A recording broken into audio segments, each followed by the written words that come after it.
We want to get started right at 6. On behalf of the Omaha Press Club Education Committee, who include Winnie Callahan, Hugh Cowden, Warren Franke, Ellen Gass, Steve Murphy, Eileen Worth, and myself, Chris Olson, I'd like to welcome you to this first in a series of education seminars for the 1992-93 year. This evening's format, for the most part, will be question and answer between you and our guest panelist this evening, Mr. Warren Buffett. Our subject will be dealing with the news media. We ask that questions focus on our guest's dealings, or lack thereof perhaps, with the news media in particular situations that brought him into the news front. One journalist who has covered our guest going back now nearly 3 decades is Robert Dorr of the Omaha World Herald, who will introduce our speaker this evening. Thank you. Can you hear me? I don't exactly know what to say. Introducing Warren Buffett before this group is like introducing Garth Brooks at a country music concert. In addition to dealing with the news media, I think most of you know that he's an owner of news organizations and has large holdings in the Washington Post, Capital Cities ABC, and owns the Buffalo News. As a reporter who has dealt with Warren on a number of occasions, I can tell you what that's like.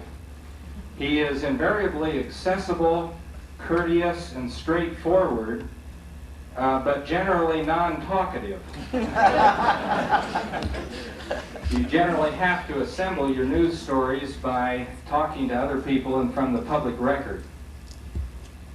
It's not that that keeps him out of the press.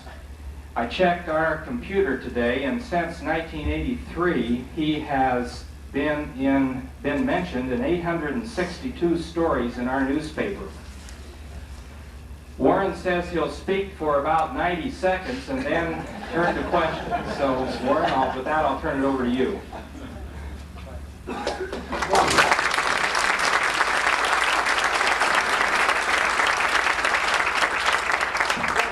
The obituaries, I feel fine about them.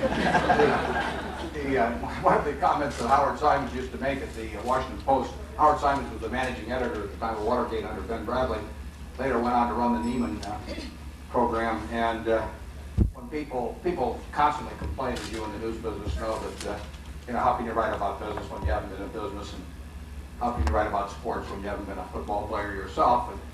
And his retort to that was, you don't have to be dead to write obituaries.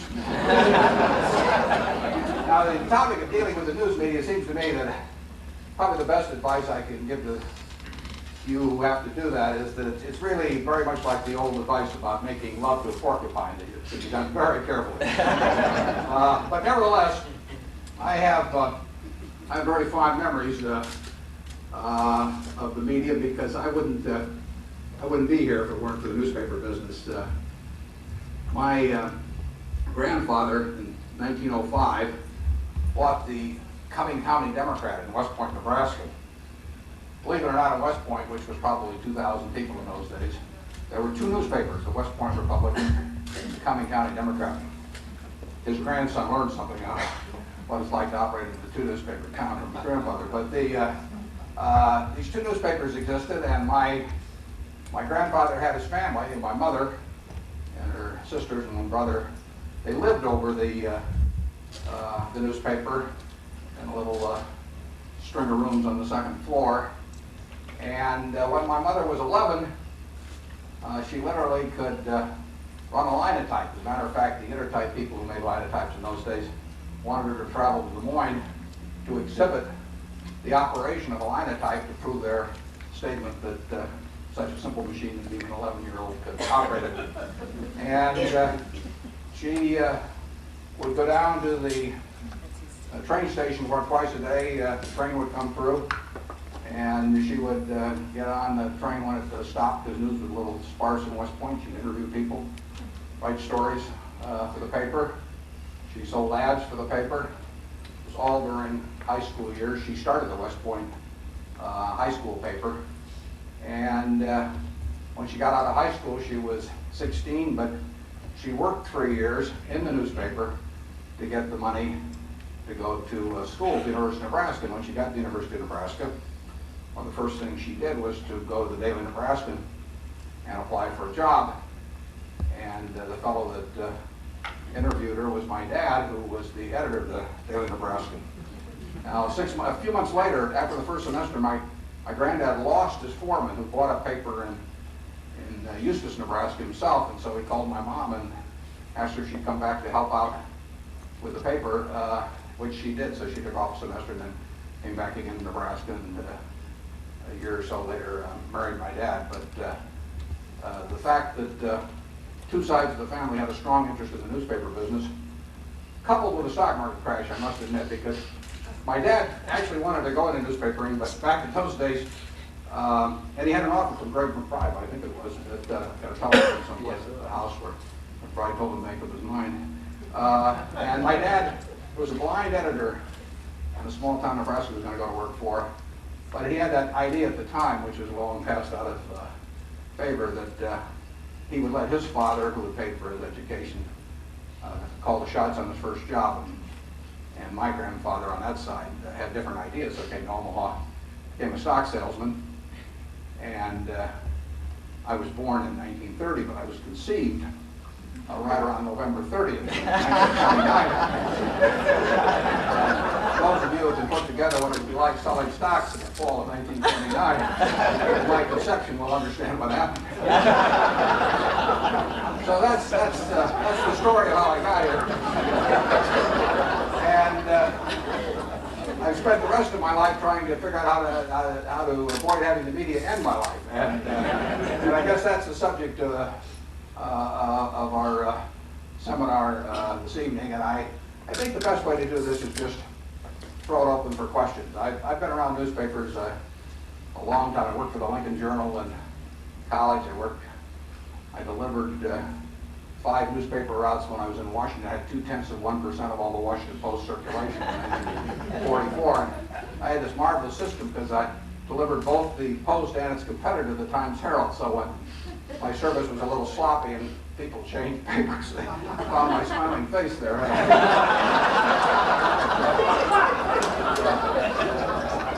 There was a publisher in Alabama many years ago that said he owed his prosperity to 2 fine American institutions, monopoly and nepotism. I guess back when I was running those papers, I figured out the monopoly aspect of it. Anyway, let's start in with some questions, and the tougher the better. Yeah. I never thought I'd have a chance to ask you a question like this, but I take the Washington Post National Weekly Edition, and several years ago, Hobart Rowan had in his column on the second page, I guess it is, that the real national deficit, national debt, was something in the matter of, in the form of about $14 trillion. Now that was 3 or 4 years ago, and I was shocked by the statement. Nobody ever seemed to pick it up, and I'm just wondering, was there nothing to it? Because I quoted him on a couple of days. Well, it's a good figure. Don't stop. I mean, we've had 128 tax increases in Arkansas, so tax steady away. Bart was probably referring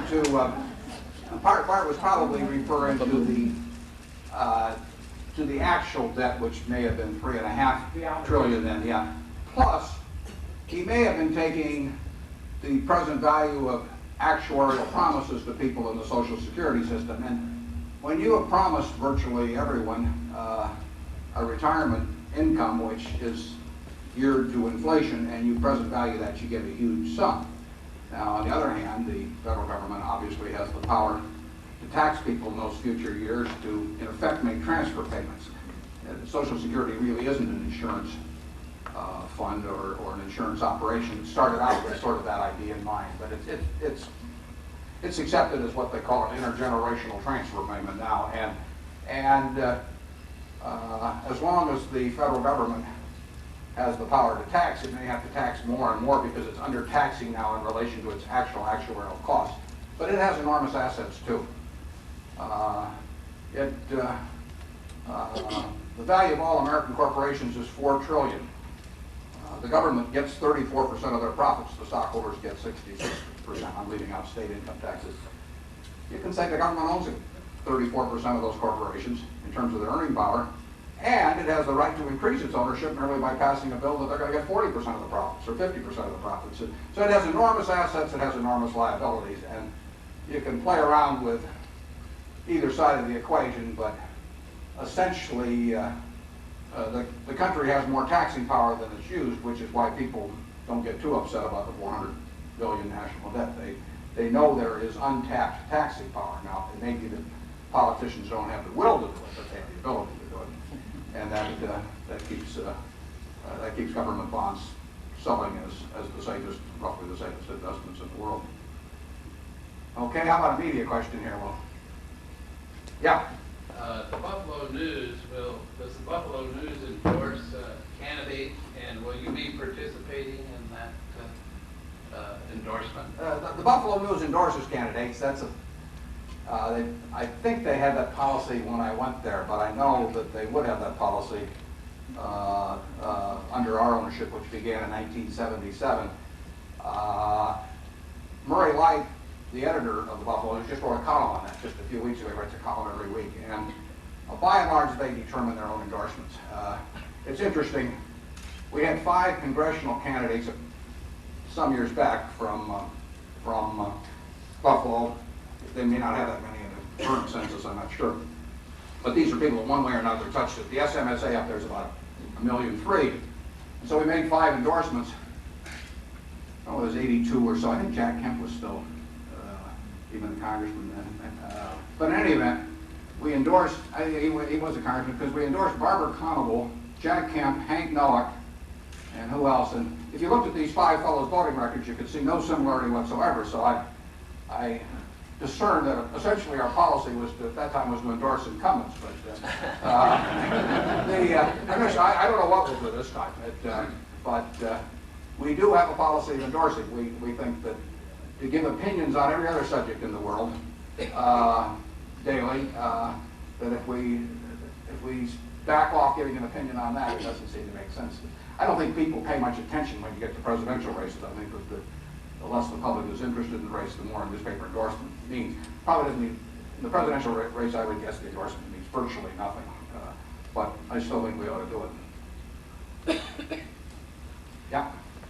What stories do you think the media is really missing the boat on these days? I'm thinking particularly along the lines of business stories, but feel free to take it beyond that. That you think maybe they're blowing out of proportion beyond their significance, or just ignoring a story that's maybe ripe for exposure right now? Right. Well, the media, and I've gotten this question over the last 20 years, and when I attend the Washington Post, they have what they call a pug wash summer, and they always ask about what are the big stories, and then you tell them, and then they groan. Because the trouble is, the big stories are not the ones that happen like Hurricane Andrew. They're the ones that happen over time, and they get very boring, and there's never a news peg that really grabs you where you can say it's dramatic. I mean, no one has ever run a story on the fact that, I gained 3 ounces today because I ate 500 calories more than I burned up. I mean, it's not,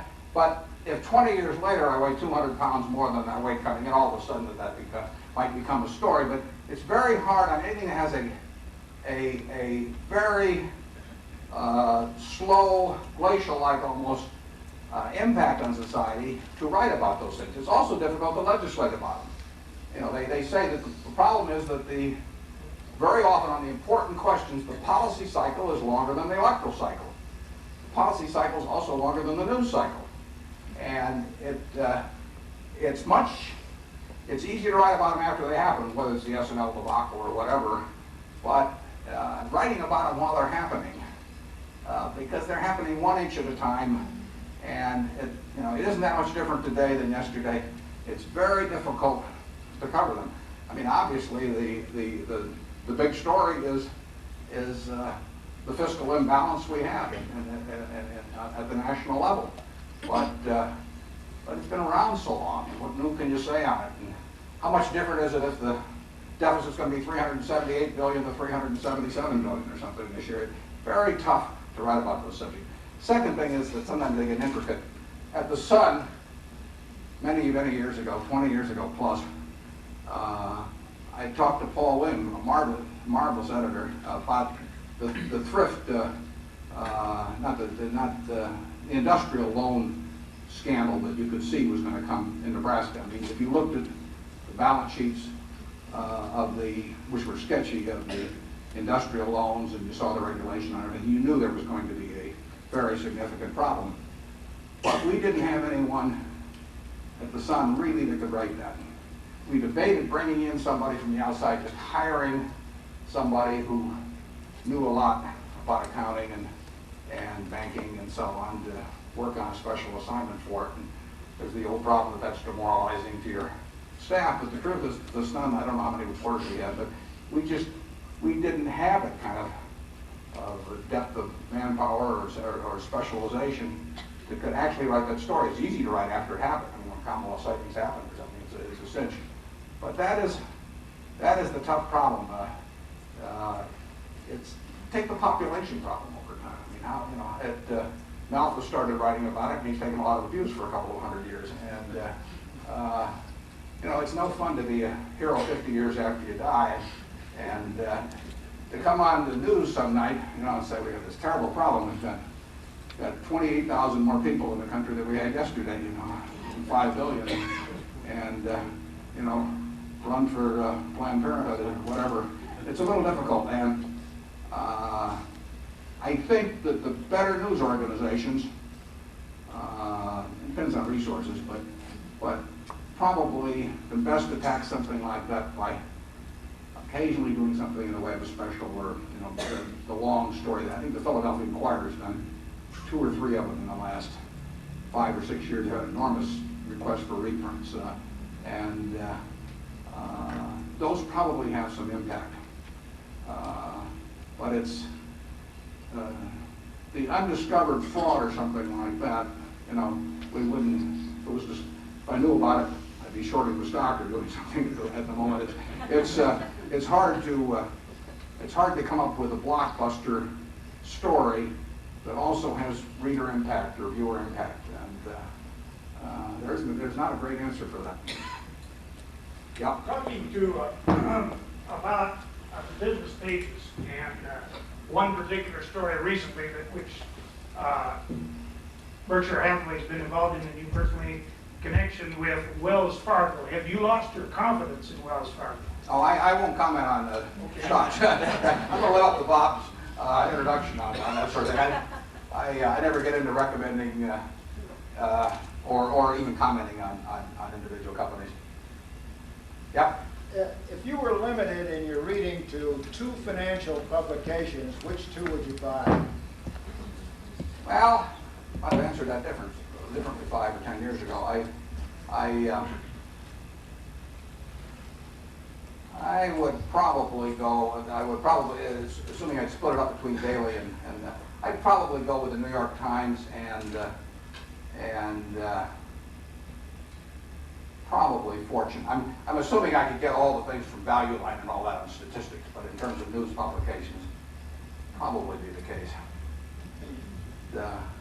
I'll tell you an interesting story on that.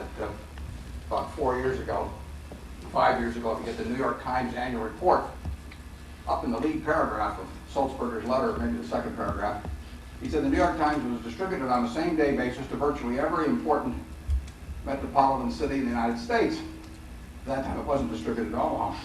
And so I wrote a letter, and I said, "Dear Punch," I said, it's a shame to have that qualifier in there. And I said, what really I find galling is that I have a friend in Des Moines, which has a population half that of Omaha, and they are he is getting, in this case, the paper delivered daily, and I said, here we are in Omaha, we can't get it.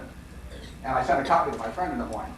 My friend in Des Moines, who did not know Sulzberger, Joe Rosenfield, wrote him a letter and said, "Dear Mr. Sulzberger," he says, "I understand you're here, you're not in Omaha." And he said, it's true, of course, that statistically, Des Moines is smaller than Omaha, and he said, of course, he said those people spell the name of their state backwards and do everything like that. But he said, I've considered his request, and he said, you probably should do it because if you look at it, it's part of your outreach program.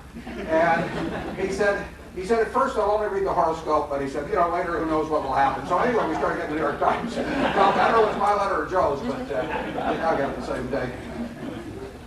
Yeah, Bob?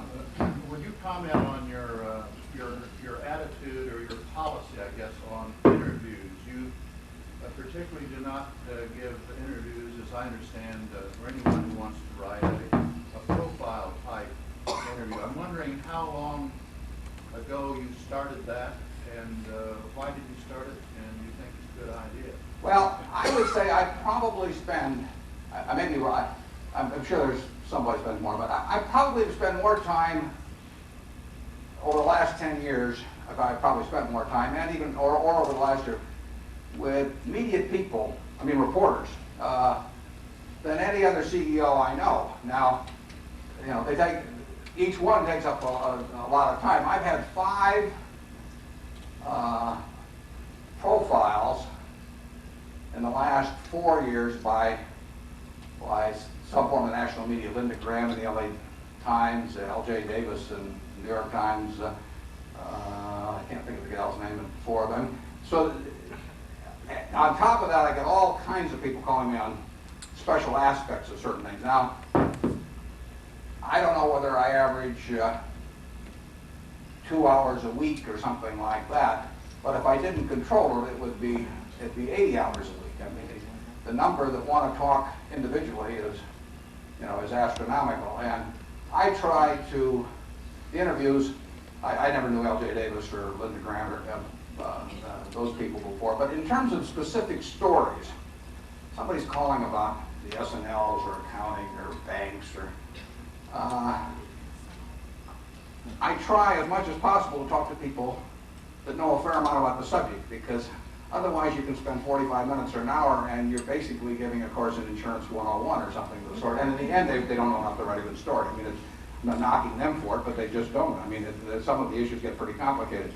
And on the other hand, I'm willing to spend 45 minutes or an hour with somebody that knows a lot about it already, but is looking for the nuances and that sort of thing. So I spend a fair amount of time, but I would say on some of the stories that broke, we might have had 100 calls or something. I mean, if you take 10 minutes each, and we never had a public relations function. Now, at Solomon, they had 12 people or so in public relations, and when the scandal broke, they took on all kinds of temporary help. I don't know what the maximum number of people they would have had at one time there, but 12 was the normal complement in that department. And I wouldn't be surprised if they got up to 30 or 40 people. And they were answering phones all the time. And essentially, we're not equipped to do it. We don't need to do it. I find it interesting to talk to some journalists sometime, but I don't find it productive or interesting to do it full time. And that's, the guideline is, if I know they're good, you want to spend more time with them than if you aren't. If they aren't, and of course I know some that are good by now, and I'm not inclined to do a lot of experimenting. I mean, I don't go to a lot of new restaurants either. We have a question over here. Yeah, sure. Mm-hmm. Here's a quote from the book Feeding Frenzy. Public officials and many other observers see journalists as rude, arrogant, and cynical, given to exaggeration, harassment, sensationalism, and gross insensitivity. How do you comment on that? Well, put me down as undecided. It's interesting. In all of I'm going to be wrong on this, but there's 1,600 newspapers in the country, and the only one I can think of that really has a media critic that writes regularly is the LA Times with David Shaw. And David writes some very good stuff. In fact, maybe they've done it. I would think it'd be a good idea to put some of his together in a book. And David back, a few years back, writes a very good column. And those LA Times stories go on forever, so you cover a lot of ground. And he interviewed 40 editors, practically all of whom with names you recognize, plus Brokaw and a few people like that, and asked them about the stories that had been written about them. And of course, they came up with all those adjectives. He found the biggest problem that they had was with inaccuracy, and the second biggest problem they had was with a predetermined conclusion. That's the problem. Another problem in talking to anybody that calls. So often you'll have somebody who's already written the story in their mind. I mean, they know what they want. They're looking for one sentence they can get from you in a 45-minute interview that they can use to buttress the point they've already arrived at. So they are really not interested in going through a logical development of the subject, but they're really quotation shopping. And they can afford to spend 45 minutes with you and to get the one sentence that they'll stick in. And these editors in the Shaw interview, Tom Winship of the Globe, all the people you know, and that was their second biggest beef, and they all said that once they'd had it done to them, it made them a little more sensitive. In fact, one guy said that he thought he tried subsequently to write every story, and then when he got all through, to substitute either his brother or his son or his mother, depending on what was appropriate in terms of age bracket, as the person in the story that was being written about, and both in terms of the spin he was putting on it, as well as the checking for accuracy and all of that sort of thing. And well, I think you get, frankly, I think you get people under deadline, which creates a certain pressure that you don't get, we'll say, in the magazine field or something of the sort. You get sort of a bell-shaped curve of human behavior and of talent, which you get if you look in the military or you look in a religious organization or business or anyplace else. You get some people that are very talented, some people that are not talented at all, and you get a lot in the middle. You get a lot of mediocrity. You get overwhelmingly people that, you get some people that are super ethical, you get a great majority that are reasonably ethical, but if the story's big enough, they might, forget to mention a reporter for just a few minutes into the interview. And then you get some there's a few that are patently unethical. And it's not an unusual selection of people compared to other activities. And if you deal with a lot of people over a lot of time, you're going to have a lot of different experiences. I mean, I forget that number Bob had. I'm sure I didn't talk to all 832 times, but the overwhelmingly, the people are just as you would expect the people in the Nebraska Furniture Mart or National Indemnity or any other place to be. Most of them are trying to do their job well and have achieved various levels of competence, partly related to their talents, partly related to their experience. And you're going to have mostly good experiences, but we're going to have some people at the Mart who have a bad experience when buying something, or we will have the rude salesperson. I mean, it's not way different, I don't think, in the press. If you have a lot of experiences, you'll have a few bad ones. Now, the tough part about it is that essentially there is no one, virtually with the exception of an assassin, that can do you as much damage as somebody can in the press if they do something the wrong way. There are other people out there and that may be innocent or it may be intentional, depends on the circumstances. There may be doctors out there who do you just much harm, but you initiate the transaction. I mean, you go see the guy and you may even sign a consent form on what he does. There may be lawyers that do you way more trouble, but by and large, you have the ability to opt in or opt out of the transaction. You walk in the furniture market, you may get a bad experience. Most of the time, you get a good experience.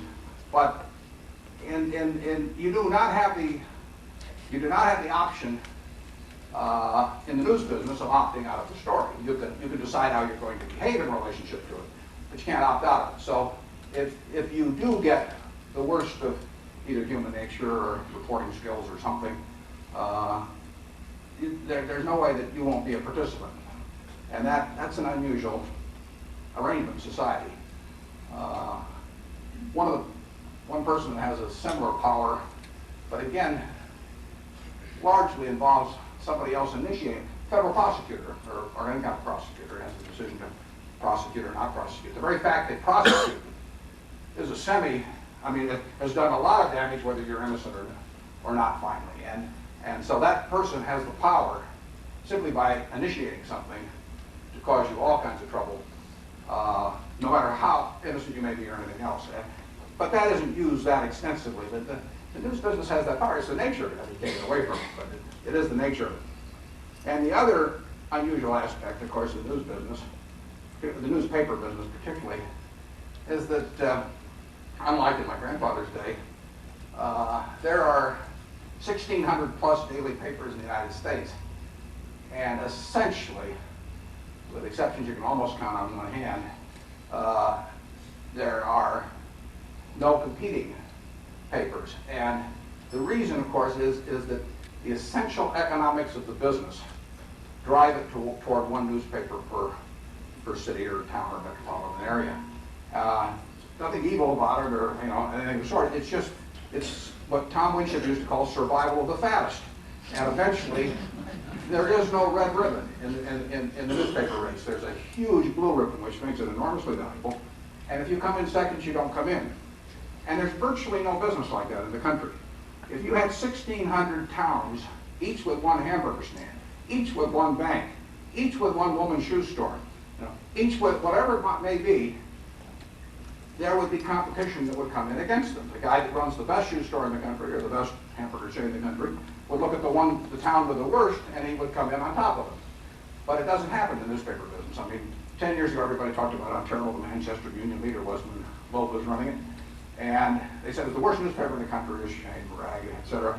But all these great news organizations with enormous resources, money coming out of their ears, would have dreamt of putting another paper in Manchester, New Hampshire, because they would have gotten their ears pinned back. And they knew it. So they said, we can put out a wonderful newspaper, and Bill Loeb puts out a terrible newspaper. But they didn't want to try and compete with them, because it doesn't lend itself to competition. And therefore, you essentially have a business that will make a lot of money if you're terrific. It'll make a lot of money if you're lousy. And there's no difference. I mean, you pick a paper that you tell me you think is lousy, and I will show you one with 30% profit margins. And people always used to laugh at Roy Thompson, and he never saw the Council Bluffs nonprofit his lifetime. I met him over in London. I asked him one time if he ever been to Council Bluffs. That was in there. But he knew the figures, as he said. And I don't have any feelings about that at all, but a lot of people knocked Thompson newspapers in those years. But they had the highest profit margins, and all these people that wanted to say excellence produces profitability, and we're very rich because we're very good. It doesn't hold water, because on that basis, Thompson was the best of them all. And there is no correlation between profits and excellence. So that means that how good a newspaper is depends entirely on the wishes of its owner. Very interesting phenomenon. There's really nothing quite like that in American business. I mean, if you set up a hamburger stand, you turn out lousy hamburgers, McDonald's is going to be next to you or whomever, and you won't be around a year later. I mean, competition, if you give terrible service in a business or prices are too high or anything else, you will be put out of business by somebody else, unless you have a regulated monopoly, but then your profits are limited. If you have a electric light company or a phone company or something. Newspaper business, you are as good as you want to be, and you are as bad as you want to be. And there are 1,600 papers, and there's a wide variety of excellence among those papers, but there is no correlation between excellence and profitability. That's something that publishers hate to talk about. And maybe it's not a good idea not to talk about it, because if you can whip up the troops all the time and tell them the only way we're going to stay alive is if you guys are terrific, probably a good myth to perpetuate. But it's not borne out. Yeah. Would you apply those same thoughts to television journalism? When will the essential economics of the business create one television station, one television news organization? The interesting thing about television is you take the 100 top markets in the country, and I have, and you look at who leads in the nightly news broadcast, the network nightly news broadcast, you will find that not so many years ago it was 100 out of 100, but I will bet that it's 95 out of 100, that whoever leads, whether it's Brokaw or Rather or Jennings, will be whoever leads the local news before that. And in other words, it's the feed-in that counts. ABC in New York, in Philadelphia, we had as great an audience for Jennings, probably still do, but I know we did in the past, as Rather and Brokaw combined. But we had this terrific feed-in from the local news before. Single most important factor. Tough on the anchorman's ego, but it happens to be true. Now, what's the biggest factor in what local news is watching? It's the feed in before. That's why you want to have Oprah. I mean, it's dynamite to have the feed in from a 40 share or something like that coming from Oprah. You say, well, this is all circular. You know, you're going to have trouble at some point. Incidentally, Good Morning America and the morning show on NBC used to get a benefit from a feed in from people leaving the dials on Carson from the previous evening, and it's amazing. Somebody must have set their dial one time where they wanted it, and just kept going around the clock. But ABC, Cap City's ABC, is number one in local news in every market they're in. They're in New York, Chicago, LA, San Francisco, Philadelphia, Houston, Fresno, Raleigh, Durham, to go down the line. And you know, it's hard for me to figure out exactly why that is, except those guys are terribly smart programmers. I mean, they're dynamite. And they also, in Buffalo, there's a fellow named Irv Weinstein's been on the ABC affiliate there for 30 years. People do build up real followings. That's why an anchor person who is drawing, particularly in a larger city, a huge audience is worth a lot more than anybody on the newspaper. It's kind of sad for those of us who like newspapers, but you can be the world's greatest, you can be Bart Rowan or whoever it may be, you can be the world's greatest newspaper writer, and you can't make a fraction of what an anchor person can make that draws an extra share point or two on the news in LA or New York. When I watch those local news shows in those bigger cities, I have trouble seeing the difference myself, but you know, whether it's and I know during the sweeps period that, you know, we jazz them up, and obviously I've seen it done, and so you have to come to the conclusion that jazzing them up works. It doesn't have any effect on newspapers. The newspaper and television business are two fundamentally different businesses, because basically people only want to read one newspaper a day, whereas the television is, and you can't attract them by offering it for 20 cents instead of 25 cents or 15 cents. I mean, when you've gone through a paper, 9 people out of 10 don't want to read a second paper. But with the television station, of course, you can jump from station to station. Now, if the television set had developed like the VCR, so you had to make a decision between VHS and beta, you literally had to go with one format or another. Let's say when you bought your television set, let's say technology forced you to only buy one channel. Now, would you have 12 television sets around at, you know, $1,000 each, you know, and go from set to set? If the world had developed that way, you would have had one network become preeminent and really drive the others out of business, because you would have gotten, again, a survival of the fattest type thing, where once, as it happened in VCRs, where the VHS format got far enough ahead of the beta, it puts the other out of business. But essentially, with television, you can roam among newspapers, and you can do it very easily. And they're just sitting there. You don't have to move, you don't have to buy another product or anything else, and that creates a whole different dynamic. It's an awfully good business, but it's a different dynamic. Question over here. Yeah. You comment on another branch of journalism. I'm thinking now of the journalistic books, such as Michael Lewis's Liar's Poker, that deal with Wall Street and related subjects. Do you read them? What do you think of them? Yeah, well, I read them. I read everything. I spend about 7 hours a day reading or so. And my family thinks it's more. But the, you know, the novel, the journalistic book, just like the docudrama on television. I just got through reading the screenplay for Barbarians at the Gate. Now, I know a lot of the characters in it. I read the book. And I'll tell you, I mean, what 10, 20, 30 million people are going to form an opinion of Henry Kravis and Ross Johnson and all those, based entirely on how some screenwriter wrote that. And the screenwriter sticks to some extent to facts, but he makes it interesting. He makes some caricatures to some degree. And I know the guy that bought that, Ray Stark bought the screenwriters for that for $25,000. He's trying to get Henry Kravis to cooperate with him, and he said, Henry, you know, he said, if you cooperate, I'll have Arnold Schwarzenegger play you, and if you don't cooperate, I'll have Danny DeVito play you. I don't know whether he cooperating or not, but he's getting the Danny DeVito treatment, and everybody that does. I mean, having known the real facts about a number of books, you know, I would say that you get very suspicious about what you read in them, but I still find them interesting and I read them. Did you comment on Liar's Poker? Well, I can say that I know some things that are dramatically inaccurate, and I mean, for example, just the lead part of it. Lewis was never in New York, and I know John Merriweather pretty well, and I think that it's very unlikely that that took place, but it's a good story, and there's nothing you can do about it. Once it's written, you know, millions of people are going to believe it's true, and there's nothing that John Merriweather or John Goodfriend or anybody else can do about that.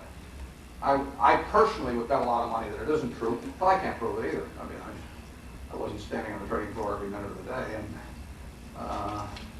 but it makes a better book. And there's an enormous temptation. In fact, I mean, I know authors that are working on books where the publisher is pushing them to jazz up the book. It's just, you know, they want to sell books. And after you've given somebody $500,000 or $1 million, I've had big advances offered to me, and I would never take an advance on a book. I might write a book, but I wouldn't take an advance on it because I wouldn't want to feel indebted to any publisher until I decided what I want to do when I got all through. But if somebody's giving you $500,000 or $1 million, and they're going to expect a book that's going to sell. I feel very sympathetic to anybody, particularly on a docudrama. I mean, what you can do to somebody on that is just, it's terrible. Doesn't mean every one that's done is terrible or anything like that, but the potential to be taken and put on a screen. You know, I don't know whether Nixon was down on his knees praying with Kissinger, you know, during Watergate or anything, but it doesn't make any difference. I mean, once you put it on the screen, that's what tens of millions of people will think. That's what I personally hate about a JFK. I mean, I think the odds of that being an accurate rendition of history are extraordinarily low, but 20 years from now, more people may believe that than any other rendition. Screen is really powerful. I mean, books are powerful too, but the screen is incredibly powerful. Yeah. What's your response to the criticism that you've used the media in handling the Solomon debacle? Well, there are no question. We had to talk to people in some way. They're going to write something every day. And the first day I went in there, we called the press conference. It was a day in a Sunday in August, and you know, all the journalists, must have been a couple hundred of them, showed up in shorts and Levi's and everything else. But I had to tell them what I had learned in the previous 48 hours to the best of my knowledge as to what the situation was, because I couldn't be sure that every fact was right, and I told them that ahead of time, but I could tell them exactly what I knew at that time. I didn't have any problem doing that. And at least then, they had the opportunity of starting from the same fact base that I did. And then I had a further opportunity in talking before Congress, because we made these 50 or 60-page submissions which laid out every fact that we knew. And we told them that we'd update them every time we knew additional facts. But there's no question that if you have a scandal on your hands, that the best thing to do, in my view, is to lay out everything you know, and never lie under any circumstances. Don't pay any attention to the lawyers. Basically, don't pay attention to any public relations people. As far as that's concerned, I'm probably defending half the audience, but I'll get to the other half later. If you start letting lawyers get into the picture, you know, they'll basically tell you don't say anything. And you know, the world is out there making a judgment about some very fast story that they don't quite understand anyway. They don't quite know the names of these people yet. You remember Watergate originally? I mean, after a while, you started getting the people located, but it almost took the urban committee to get things kind of half straightened out for you. And you have these characters coming and going, and people making self-serving statements, and the press getting it wrong sometimes, and so on. A lot of things, and you've got to do the best you can to get into your fact base. The biggest problem, of course, is if you get surprised and you find out something you have told them is wrong, I mean something major, and the only thing then is to just lay it out, and it'll be obvious that you probably didn't know it earlier. But write went straight through. I just figured that if we told everything we knew, we waived attorney-client privilege. We gave all our material to the government. A lot of that, became publicly available immediately.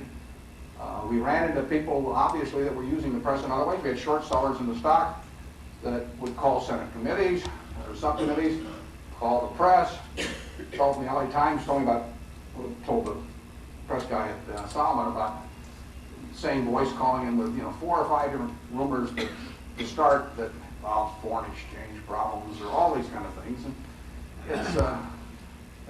it's a multi-dimensional fire for a while, and you can't do it perfectly, but you'll never get tangled up if you just basically lay it out as you see it. And it's very fortunate when you aren't implicated in any way yourself. It must be a different thing if you're John Dean or something. But incidentally, my friend Jim Burke had a problem with Tylenol, and he basically ignored the lawyers. I mean, here's all this product liability and everything out there, but Jim basically just kept laying out as he saw it, and he was up 18 hours a day and all that doing it, but it only lasted about 5 or 6 weeks, and it's not a bad example.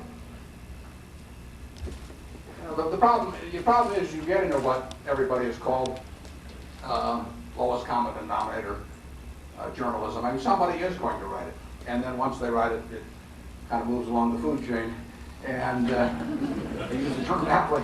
And in Arthur Ashe, I personally, I wouldn't write that story myself. Now, if I'm editor of some major paper, every other paper in the country is carrying it, or I'm the news director at the network, I think that the momentum tends to push it along once it starts. And but I don't think it really. I'm not that concerned. There's nothing in the Constitution about the people's right to know. I mean, we trot that out occasionally when we want to justify something we've done that we feel like we really shouldn't have. But there's absolutely nothing in there about people's right to know. I mean, it's but you've got the right to say something, but I don't have any right to know, as far as I'm concerned, about constitutionally or in any other way about Arthur Ashe's health. And he's not playing tennis. He's not taking my daughter out. I mean, it's just not. It's not a concern to me. But it will keep coming. I mean, it is. It's not going to stop. Yeah. Is the media a good investment today, and if not, what general areas might be without naming specific companies? Well, I wrote a section in the '91 annual report of Berkshire, which we'll be glad to send you about media's investment. And what I say is it's terrific, but it's not quite as terrific as it used to be. It's a great business compared to other businesses. I mean, the return earned on capital actually employed, it's a very great business, but it is not quite as great as it used to be. And that's one of the reasons that the American Newspaper Publishers Association is fighting with the telephone companies, for example. They are not wild about the idea of freedom of speech for the telephone companies, but nobody likes competitive. But I was with my friend Tom Murphy watching a Monday night football game at my sister's house. Terrific 45-inch picture or something of this game. I said to Murph, and this was ABC, of course. So I said, what a terrific picture. John, what a terrific picture. He said, I like it better when it's 8 inches black and white. Of course, then there were only 3 of us, you see. And when Anheuser wanted to sell beer, they came to us. When General Motors wanted to sell Buicks, they came to us. And every year we just raised the prices. And it was a great business. That business has gotten diluted. There were 3 electronic highways in the United States 30 years ago. 3 electronic highways pumped into virtually every household in the United States. Think of that. The short factor in distribution were these highways. There's lots of talent, lots of heavyweight fighters out there, lots of people watching at the other end. Only 3 highways. The highway guy makes all the money then. Now there are all kinds of highways. So Mike Tyson makes all the money, or Holyfield, or whomever because talent is the short commodity now, and we're just another electronic highway, and that diminishes. It's still pretty good, incidentally, but it's not like it was. The newspaper is terrific, but of course ADVO comes along, and the U.S. Postal Service is the biggest threat to the newspaper business. You know, I used to say to the Washington Post, you know, they were terribly worried about the Washington Star. You know, what if they got Newsbury or whatever? You know, I'd say, you know, let the Washington Star have top draft pick of 100 journalists any place in the United States. All I got to do is just name the names, and they all come over to the Washington Star. It's not worth an eighth of a point on the Washington Post stock. But ADVO, I mean, let the U.S. Postal Service drop its third-class rates 20%, and you can have a very appreciable effect on the paper, as you can if the bells get into the classified and so on. That's where the competition comes in. Okay, the second part of the question. Yeah, what do we buy tomorrow morning, right? Okay, what are general areas that would be where you would put your money? Yeah, I say all I want to say about that in the annual report of Berkshire or the Berkshire annual meeting. I don't go beyond that, as Bob knows. It right behind you. You've written pretty extensively about the impact that emotions have on the market. To what extent can the media influence those emotions on a macro basis? And then would you comment on some specific, you don't have to comment on PS Group, but there was an article that drove it up, and then there was some comments by somebody in USA Today that shorted it and drove it down. So what extent does the media have influence on the market? Well, the media generally is on a very short time cycle, so it's hard for them to say anything of any importance. I mean, what I really want to know is what's going to be. I mean, if you bought Coca-Cola in 1990 and you paid $40, you got $1.8 million, you know, for that $40. Now, I want to know what the next Coca-Cola is, but that's a little slow in unfolding for newspapers. So you're not going to get a lot out of that. But there is this interesting aspect. I was thinking about this on the way down. You know, basically, news people and I are in the same business. I mean, I go out and I try to report, essentially, on a company. I try to evaluate its management, I try to evaluate its competition, its product, its service, its prices, its costs, everything. I'm trying to do a repertorial job on that business. I mean, never heard of it before. And that is my job. I assign myself a story. And every morning when I come to work, it may be triggered by some event, but I assign myself a story. Now, the story always happens to be, what is X worth? But that's a story. And in 1973, when we were buying the Washington Post Company with a total valuation of $80 million, and Woodward was working on Watergate, let's say that Woodward had assigned himself a story. Just exactly like Bradley come in and said, Woodward, I want you to spend the next week doing a story on what is the Washington Post Company worth. Now, if Woodward had had that assignment, and he'd gone out for the week, he'd have come in with a pretty damn good story at the end of a week. He would have come in with a story that would have said the Washington Post Company is worth about $400 million, and it was selling for $80 million. Now, if he'd assigned himself that story, he would have made a ton of money. It's assigning yourself the right story. And I've said this to Woodward. I said, why don't you just assign yourself a story to work on between 6 and 7 in the morning every morning? They always want me to tell them what stocks to buy. And I always say, well, I'll let you assign yourself the story and work on it from 6 to 7 in the morning. 1 hour a day on your own assignment, and the other 8 or 10 hours you work for Bradley.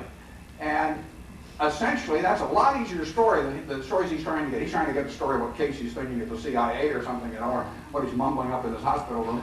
And essentially, it is a hell of a lot easier to go out and figure out what the Washington Post Company's worth. They had at that time 4 big TV stations. You go interview some TV brokers. You find out what other sales were. I mean, it is not a tough story. And the interesting to me is that all of the journalists that have covered, you know, Berkshire over 25 years, they come in, they write about Berkshire, and they look at everything, but virtually none of them have bought the stock. And it's usually not against the code of ethics. I mean, as long as they tell, at most publications, certainly all the big magazines and all that, all they have to do is give the information to their editors to what they're doing and not buy right before an article and all that sort of thing, and hold it a long time.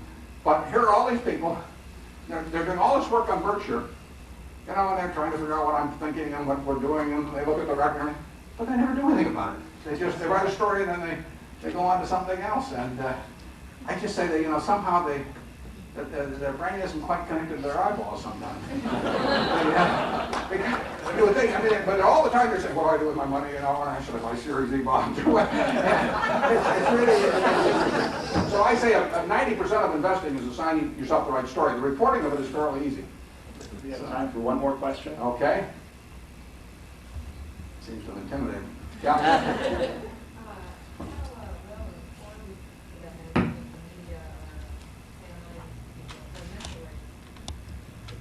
Well, you know, I've sat in on all these things every 4 years where Arun Arledge sits down. We always go through all this. And it's, you know, it is very tough because people do love the horse race aspect of it. And journalists love the horse race aspect of it. That's why, you know, the journalists all basically were, you know, are orgasmic when Perot was in it. I mean, that really made it interesting. Didn't have anything whether it was good for the country or anything like that, but it was interesting. And there was a lot. I mean, you know, you grab the paper every day, and you. I think that I see a number of papers that are making real. I think it's very tough on television, except on the news shows. I mean, I think Brinkley and those shows are very good, and I watch them every week. But I think in the network news, it's very tough, and I don't think you get very much about the campaign on the network news. I think some papers do a particularly good job. I'd say the New York Times and the Post do a very good job on covering what the candidates do. If you get that Washington Post Weekly that was referred to, which I get, there's a lot in there, and they make a real attempt to do it. Whether what the readership is of that compared to Jennifer Flowers, I don't know, but the column inches are there, and some quality reporters are working on it, and it's available. You won't get it on network news, though, in my view. It just 22 minutes doesn't really do it.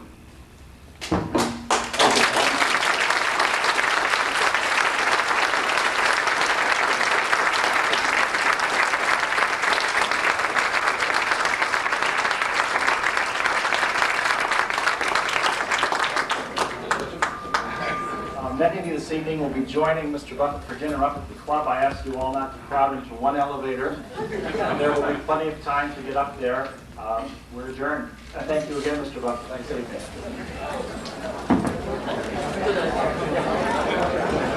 Great. Yeah, when he's talking about dollar or something. Oh, yeah. Nothing. Well, she wanted them.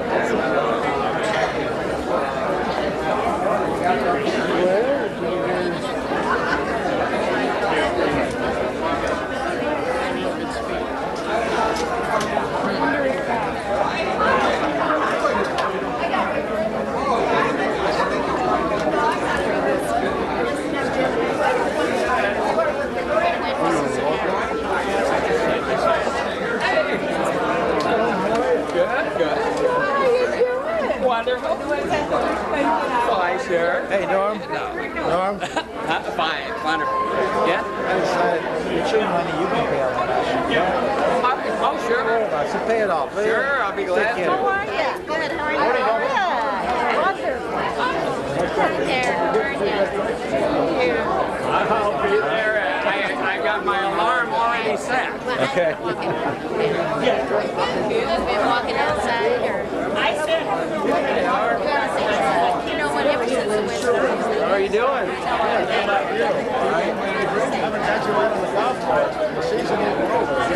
I didn't know very much this year. The